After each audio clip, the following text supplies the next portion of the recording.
Welcome to the Road to the Ryder Cup, hosted by Dr. Jeff Poblarski and my dad, PGA golf professional Frank Darby. Let's go USA! Hello, everybody, and welcome to the Road to the Ryder Cup. We're sponsored by just a wonderful organization called the Tunnel of Towers. So I'm going to put my co-host on right here, Jeff Poplarski, and he's going to talk about things that are happening right now at the Black at Bethpage. Sure, Frank. 55 days, man. It's very palpable every time I go up to Bethpage to see what's going on there. Full construction site going on. Just some thoughts for our viewers, by the way. The yellow course is playing 11 holes, and the green course is playing 16 holes, but they're actually charging with 9-hole rate, which is awesome. I walked out to the first tee box the other day, and it's completely now engulfed with stands, which is going to be this legendary horseshoe-shaped grandstand that's going to view holes number 1 and 18. So that's being erected as we speak. And also I see to the right of hole number 1 where they're going to have the opening ceremonies. They're starting to build some platforms there too. And the opening ceremonies will be that Thursday of the Ryder Cup. So besides that, 52 days to the Tunnel to Towers in New York City that Sunday, all of the Ryder Cup. And we also we have to start mentioning this, 406 days to the 25th anniversary of 9/11. And the Tunnel to Towers is doing all these behind the scenes ceremonies and events to honor the fallen people on that day and also our American heroes. So it's going to be an interesting year building up to the 25th anniversary. And then the last thing in my own personal life, I'm heading to Olympic Club next Friday for the U.S. Amateur. By the way, Olympic Club is hosting the 2023 Ryder Cup on the Lake course. So we'll get to see that course there, which is another iconic American golf course. So back to you, Darwin, our special guest. Hey, listen, real quick, just to mention where you're going, and it's amazing what the United States Golf Association has done with their venues. If you think about it, Chicago Golf Club last year, now you're going to the Olympic Club, and the Walker Cup is going to be at Cyprus. So, Jeff, you're getting to see some of the best golf courses in the world, which is really but cool. My heart is still with Bethpage Black. I live 4 miles away from the course, so we always reflect back to Bethpage, and it's really been fun because a lot of people say to me, "Where do you live?" Long Island. They're like, "Isn't that where that course Bethpage is?" So we're certainly on the map there, and it's guys like our guest who's made Bethpage Black really what it is to today. Hey, so we've had a lot of a number of fantastic guests, and we're continuing that with the golf course superintendent responsible for the Black course. He's pretty much responsible for this Ryder Cup. A real good friend, Michael Hadley. So, Michael, thanks for coming on the road to the Ryder Cup. Thanks for having me, Frank and Jeff. No, it's good to be here. It's good to talk to you guys. Yeah, I've known Mike for a long, long time because he used to be over on the red course, and I hosted a college event over there for a number of years, and we always had our assistants championship over there, and he turned that red golf course really into just another sparkling gem at Bethpage. So, hey, Mike, congratulations on all your hard work there. Thanks. No, I appreciate it. Yeah, my years on the red really helped me learn a lot of things and, take all that experience. I spent 10 years over there and to bring it to the black, in 2013 was, it was time but I'm grateful for my time on the red, and crazy to think about that Keegan was out there playing and while I was the superintendent and we were having those tournaments and you guys would practice out there and, and here we are today.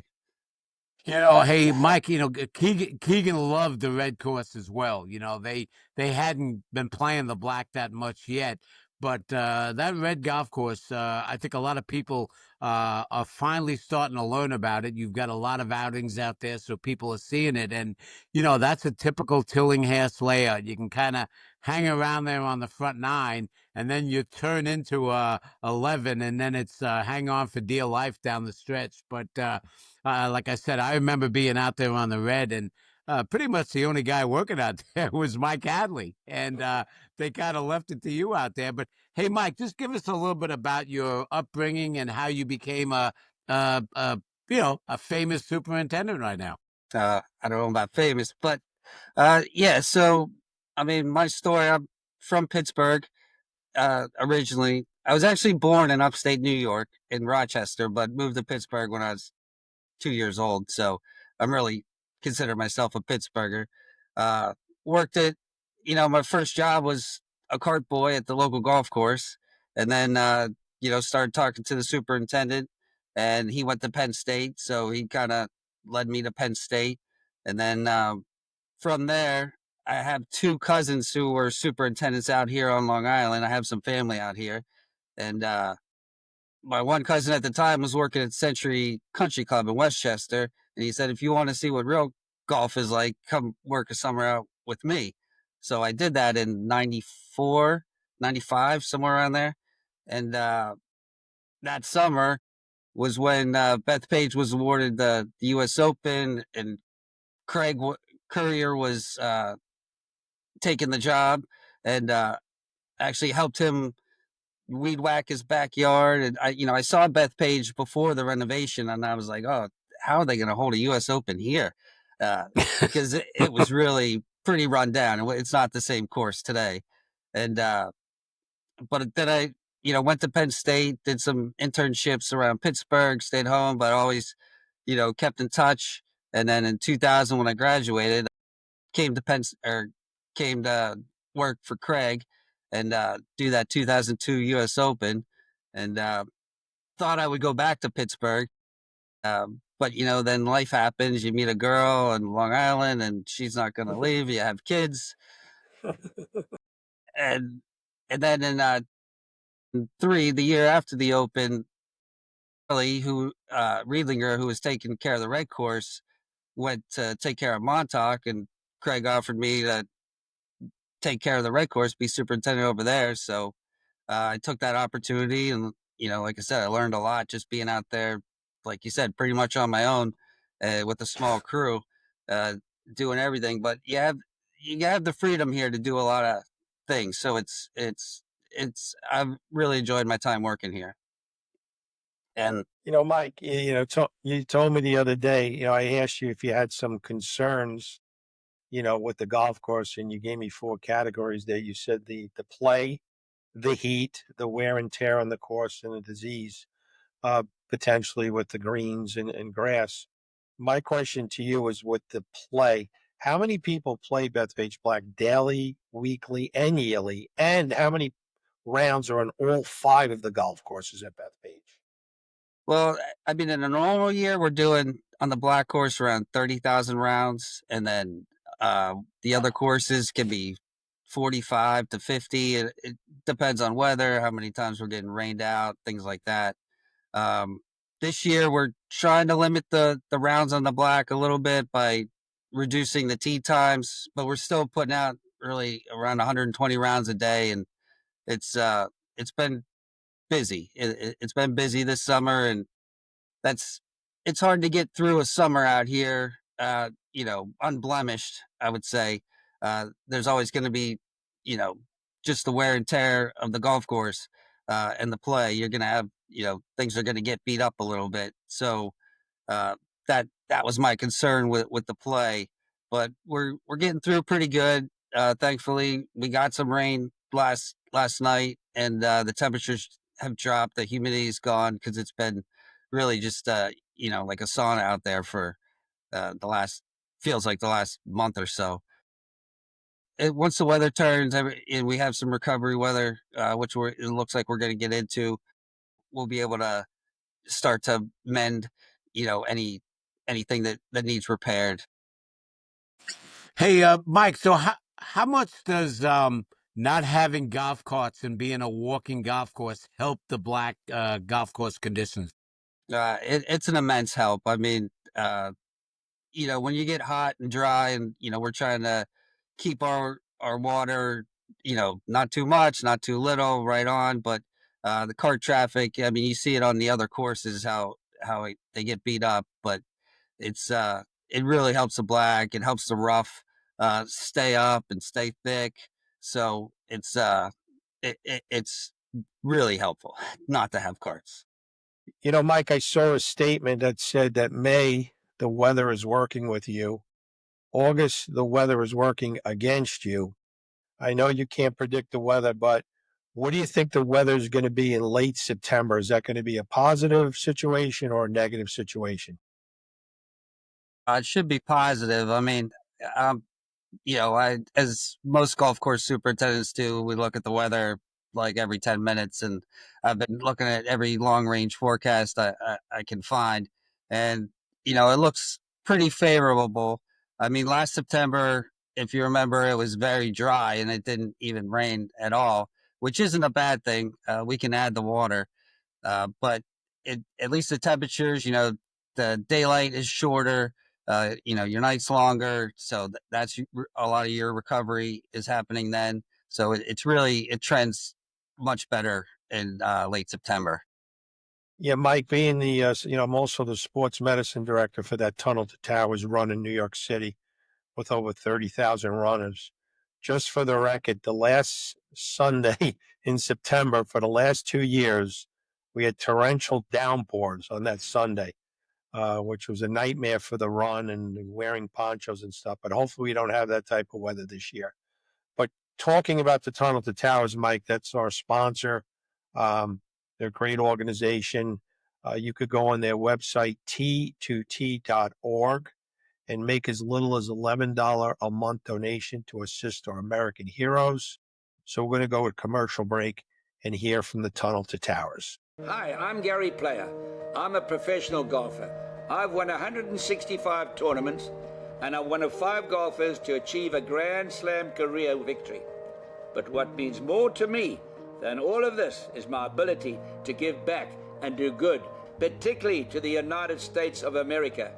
That's why I'm committed to helping Tunnel to Towers Foundation. Good to see you, Frank. Good to see you, Gary. How you doing? You're one of the most successful golfers that ever played the game. You're an incredible human being, but you joined the Tunnel to Towers Foundation. You see the work we're doing, and you wanted to help us raise money because how much you love America. And I'll never forget one of the days I went for you in Miami. This lady was on duty with her husband, and the police. She heard that her husband had just been killed. Now she's got 2 children. What's the first thought that comes to your mind? How am I going to support these children? How am I going to give them an education? How am I going to give them a normal life? What am I going to do with my mortgage? Tunnel to Towers is right there, across the board. I mean, what you do is fantastic. Because you know the sacrifice that was made for our country to give us this beautiful country. I doubt if there's anybody that loves the country more than I do. And I have said gratitude for what this country has not only done for me, but what it's done for the world. And as a foundation, we're there to help these families after they lose their loved one and they have young families left behind. And I know you're here to join us on that. Tunnel to Towers is working every day to support America's greatest heroes. Please donate $11 a month at t2t.org. The Tunnel to Towers Foundation. Let us do good. Hello again, and welcome back to the Road to the Ryder Cup. We're talking with the golf course superintendent on the Black at Bethpage, Mike Hadley.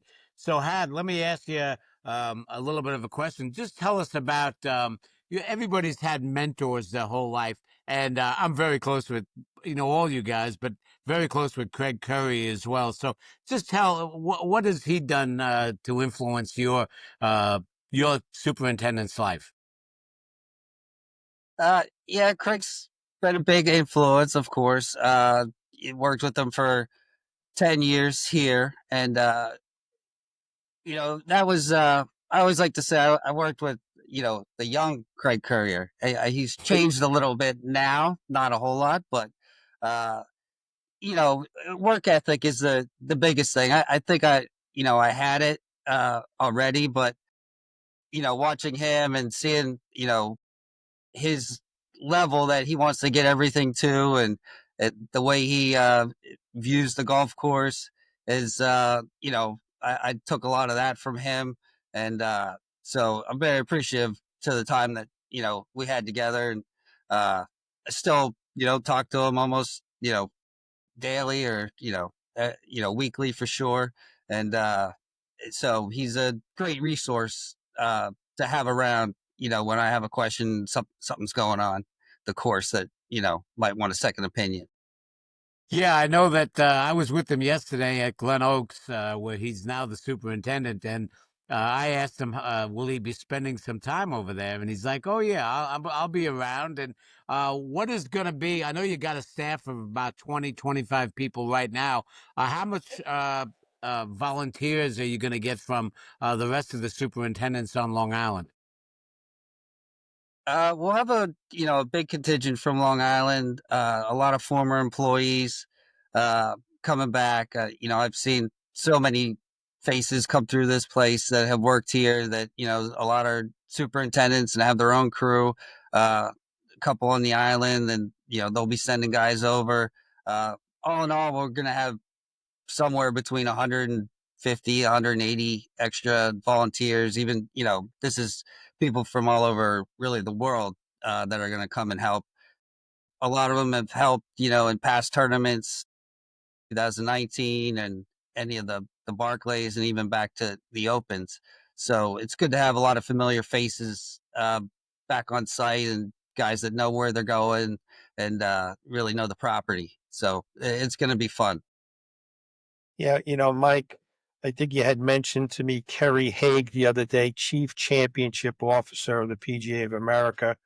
And I know the anticipation is everybody's looking, what is this course going to look like from a setup position? I know you're going to talk to Mr. Haig about that, but maybe you could give us your thoughts on, is it going to be long? Are the greens are going to be running fast? Or what's the rough going to look like? But just give us maybe the overall look of what Bethpage Black is going to look like during the Ryder Cup. Yeah, I think it's gonna play long and tough like it always does. Uh, I haven't talked to Keegan yet, but through Kerry Haig, it's been related. He likes fast greens and a long golf course. So late September is a great time to get greens fast. I can really do some things to get green speeds up. You can roll extra, and you're not worried about the heat and doing damage. So as far as the rough goes, it's always penal. Because we don't have carts and it doesn't get real beat down. It gets thicker than other courses that have the cart traffic. So the heights of that are still to be determined. But yeah, green speeds like we always say is championship speed. It's hard to put a number on it, but they'll be fast. Yeah, it was always fun. I probably set the black course up, I don't know, maybe 20, 25 times for the New York State Open. And it was really fun dealing with Craig Curry, Mike Hadley, all the staff, Andy Wilson as well. Kerry Haig's going to be lucky this year because I don't think any of the staff there at Bethpage are going to be following me as I move the tees and moving them back. I think you're probably going to have Kerry's going to get a nice little break there. What do you think, Mike? Yeah, that I remember doing that. Craig telling me to go move the T markers back on 3. I don't know why Darby has them up so close. And, yeah, that happened a few times. That was fun. It was, kept me on my toes. And, I always thought I had a good work ethic, but anytime I came to Bethpage, holy mackerel, it was definitely a level up out there. Mike, you're talking about the greens, for our viewers, there's a thing called the stimp meter. And I think I read something that, an amateur, an event, maybe at Bethpage might run 9 or 10 feet. That's how far the ball will roll off the stimp meter. I know you probably can't give us the exact number, but what was it running at the U.S. Opens and the PGA, the stimp? For those tournaments, we're probably around 12, 13. That's really about the standard for a professional tournament, I'd say. Some are a little slower.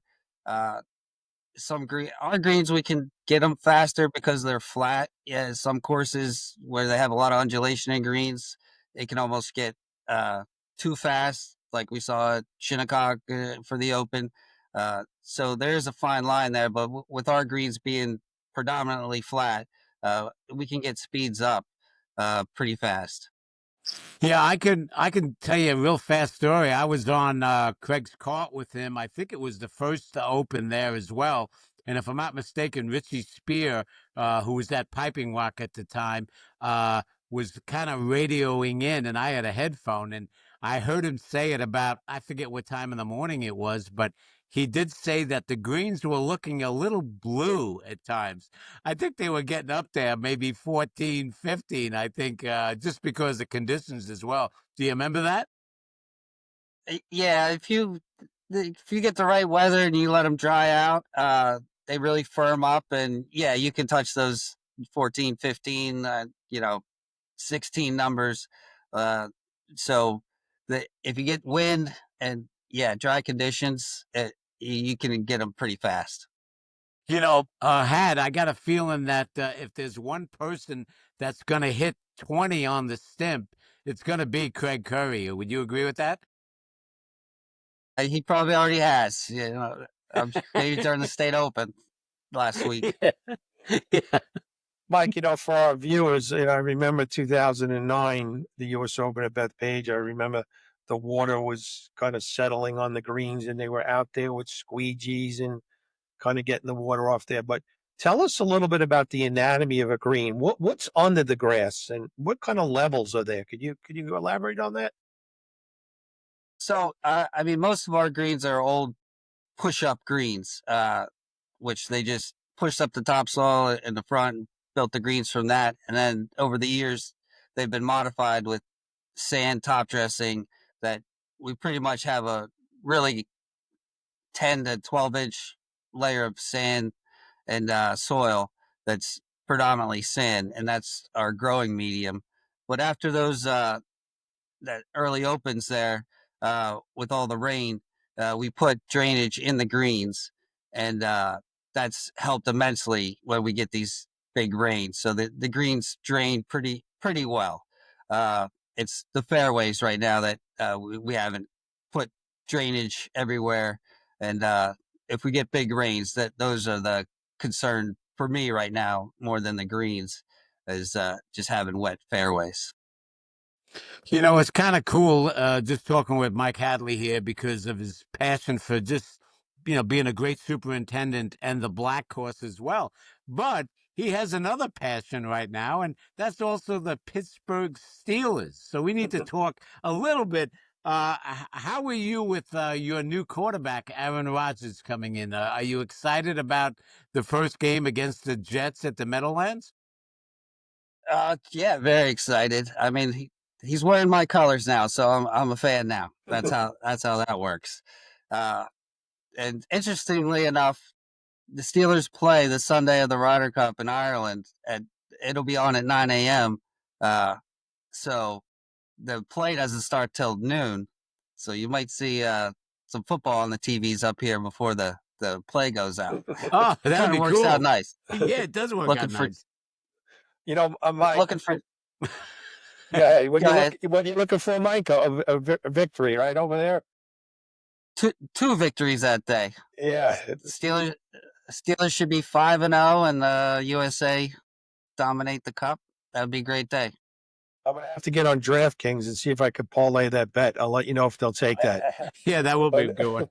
But Mike, just a few things. I'm at Bethpage, as you know, and I see these huge fans, especially on number 14. I guess it's a par three. These big giant fans, and they're blowing.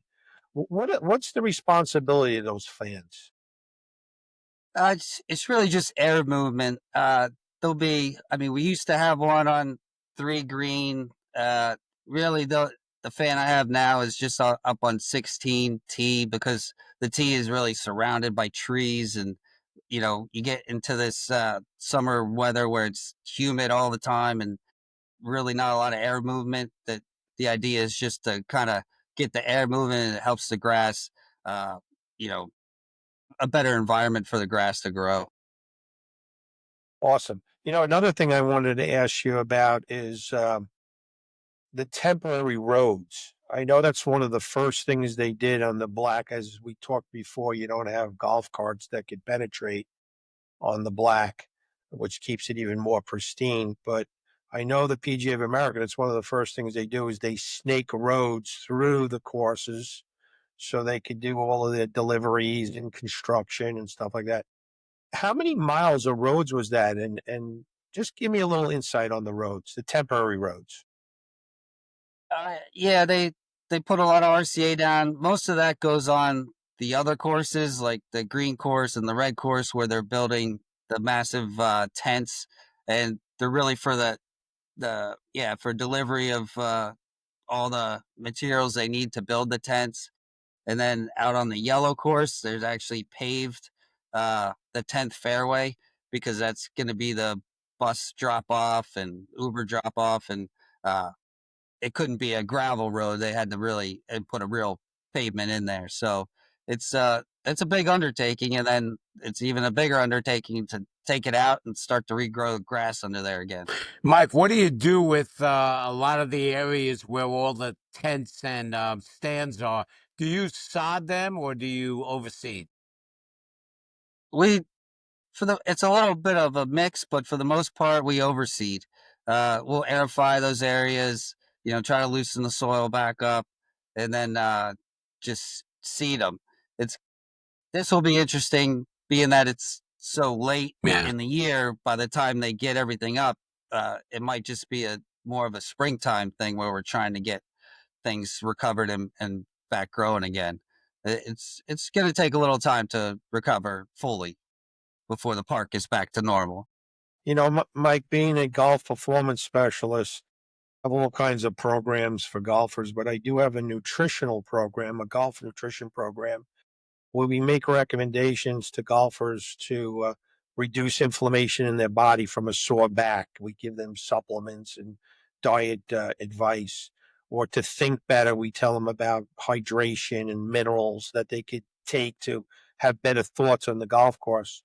And one of the things that I put in my golf nutrition program is antioxidants to reduce the exposures of insecticides and pesticides. And I've heard that there are golf courses that are green and they're using more natural fertilizers. Could you make me comment on that and maybe what Bethpage is using from a health standpoint? Yeah, well, I can talk about, we've worked with Cornell University and Frank Rossi for almost my entire time here. He started around the same time in 99 or 2000, doing an experiment on the green course where we try to reduce the amount of chemicals we use in fertilizers. And we use something called the EIQ, which is the environmental impact quotient. So every chemical we put out has a rating of how toxic or it is to the environment, the people, and we've been tracking that number for all the courses for quite a few years now, and we see that different chemicals, we try to use chemicals that are low on the EIQ, especially on the other courses. Uh, the Black course may have a little higher EIQ because we're held to a higher standard, and we do a little more spraying than the other courses. But really, on the park wide, we've reduced our environmental impact for the last 20 years, like pretty significantly, and not spraying what we don't need to spray, and uh, only spraying when we need to spray. So uh, it's definitely something our superintendents think about. Yeah, excellent. Yeah, what I tell people is vitamin E, and vitamin E is a vitamin, and selenium, which is a mineral, have antioxidant properties. So if you're exposed to toxins, E and selenium will bind to those chemicals and get them out of your body. So that's a recommendation we could do. What we tell people. But Mike, just maybe one or two other questions. One more for me, and I think Dobbs has got another one too. Real intriguing. You told me that during the Ryder Cup, you're going to have an RV on the property. Uh, Tell us a little bit about that. That's pretty cool. Yeah, I live 25 minutes away, so that week, tournament weeks are long days, and I did it for the PGA Championship where I was like, I have a great friend who's gonna let me borrow it for the week, and it's just nice to be on site. And if I need time to just get away for a minute, I got a place to go. Because my office, our shop is right in the middle of the golf course, so there's no real quiet place around our shop. So it worked out great last time. I'm looking forward to doing it this time, and my assistant is going to do the same thing. So we're going to have a little RV park down there You know, on the green course. Jeff, you're talking about a nutrition scenario that you have going. I can tell you this right now: the superintendents have a heck of a nutrition scenario going, and they will be very hydrated after 4 o'clock. I can tell you that right now. What do you think, Mike? Yeah, I'm gonna need some of that vitamin E and selenium. Did you say? Yes, Get yes. those toxins. Is that a new craft beer, selenium? What is that? Yeah, it's good I'm stuff. gonna need that. Hey, listen, Mike, thank you for taking the time to come on, and we've got some great insights about that. And hey, listen, you're going to do a phenomenal job. You are doing a phenomenal job out there. So good luck, and look forward to seeing you out there Ryder Cup week. All right, thanks. Yeah, I look forward to seeing you. Yeah, one more second there, Mike, before we let you go. For our viewers, you could listen to the podcast on Spotify and YouTube, and you could basically go on LinkedIn, X, Facebook. Please like, share, subscribe, comment, collaborate, and repost. And don't forget, our Tunnel to Towers is our sponsor. You could go on their website, t2t.org, and make as little as $11 a month donation to assist our American heroes. But Mike, we really do, like Frank said, we do appreciate your time. We know you're really, really busy, and we look forward to seeing you at Bethpage over the next couple of weeks for sure. Thanks, I appreciate it. Yeah, it was fun. Hey. Thanks, guys. Thanks, Thanks. Had. Go Steelers. Here we go.